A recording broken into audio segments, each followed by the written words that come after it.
Senokai jau su jumis kažkuo dalinausi vaizdinė medžiaga, vis galbūt labiau įkvėpimas parašyti. Ir vienas iš pastarųjų mano parašymų, kurį galite rasti mano Facebook profilyje, yra apie gyvenimo kūrybą iš savojo lizdo.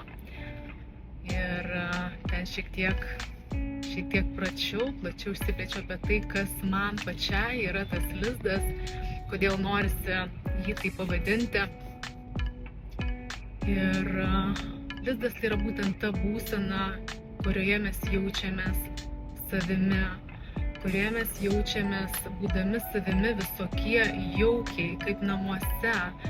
Ir kai nieko nenorime taisyti, keisti, mums viskas patinka, ne todėl, kad yra tobula, todėl, kad jau gebame viską savyje pamatyti ir priimti. Viską tai čia galbūt labai skambiai nuskambėjo, kadangi žmogus visą gyvenimą turi reikalų su savimi ir sluoksnis po sluoksnio mes vis dar kažką apie save pamatome, ko galbūt prieš kažkiek laiko dar negalėjome, nenorėjome ir neturėjome resursų pamatyti.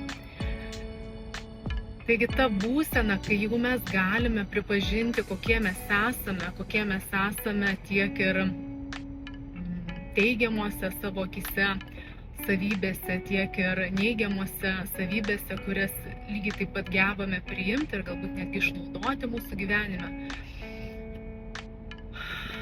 Ateina atsipalaidavimas. Ateina priėmimas, ateina meilė, pagarba savo. Ir tik turėdami šitą jausmą savo, mes galime turėti tokį jausmą kitam. Ir kitas momentas yra tai, kad būdami toje būsenoje savo viduje, vis tiek pastebėsite, jog pasaulis ir visa aplinka kviečia tai, ką mes nešiojame savo viduje, kažkokiu būdu tai skleisti, parodyti, įkvėpti kitus žmones, pasidalinti, kaip jūs priėjot prie tos būsenos, prie tam tikrų kažkokių konkrečių aplinkybių ir situacijų savo gyvenime, kuriuose jūs jau jaučiatės tikrai ramiai. Tai nereiškia, kad jūs esate kažkokia pasyvioje būsenoje, priešingai jūs galite būti labai aktyvus, bet iš jūsų vidaus nesijaus streso, nesijaus įtampos, tai tiesiog jausis pakylėtas budrumas. Ir tai kviesis pasidalinti tą patirtimi su pasauliu, vadinasi jūsų šitas vidinis lizdas norėsis, jog būtų parodytas pasauliui. Ir čia gali pasitarnauti absoliučiai viskas, ką jūs esate gyvenime išmokę, kokių įgūdžių esate prikaupę. Viskas absoliučiai visi įrankiai, kurie yra išorėje. Ir man galvojant apie tai ir pačiai tai gyvenime pradedant praktikuoti ir lieti, ateina tokie irgi atsakymai ir suvokimai, jog tas lizdas, kurį mes susikuriam savo viduje, tai yra mūsų tas moteriška prigimtis, moteriška ašis, ta kūrybiškoji, chaotiškoji, nenuspėjamoji, bet tiesiog tas jaukumas būti savyje, savo kūne, su visomis savo savybėmis. Ir šita energija, kuri mus kviečia tai išleisti į išorę, kuri kviečia pasinaudoti visais mūsų viduje turimais instrumentais, arba netgi kuri kviečia eiti į pasaulį ir ieškoti galimybių ir instrumentų, kaip tai išskleisti į paviršių, tai yra ta mūsų vyriškoji satis. Ir pas kiekvieną iš mūsų lygiai taip pat kaip ir tie mūsų vidiniai susikurti lizdai yra skirtingi ir autentiški ir dviejų vienodų mes nesutiksim visam margam pasaulyje.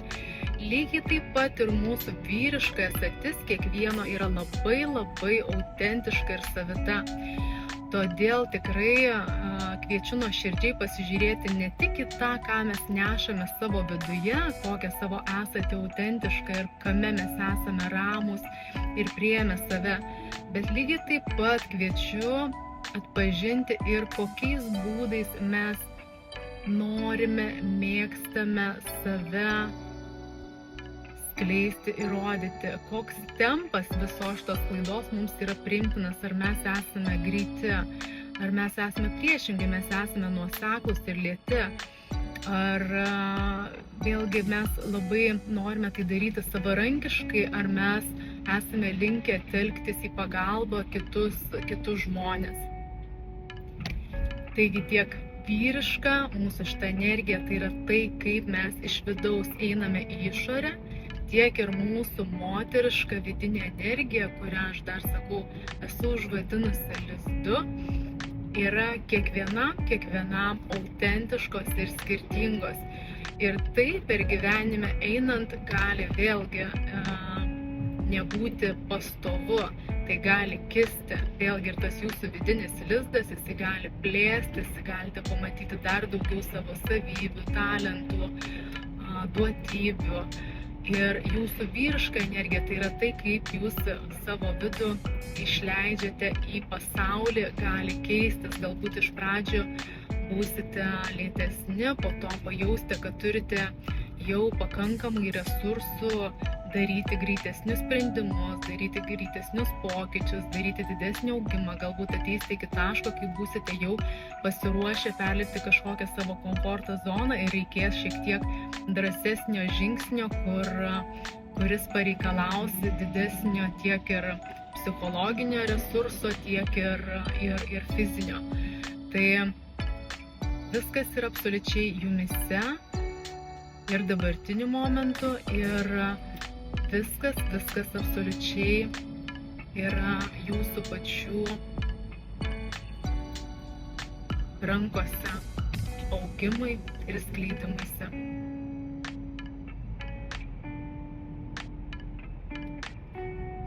Graži diena, saulė šviečia. Gera, kad klausotės.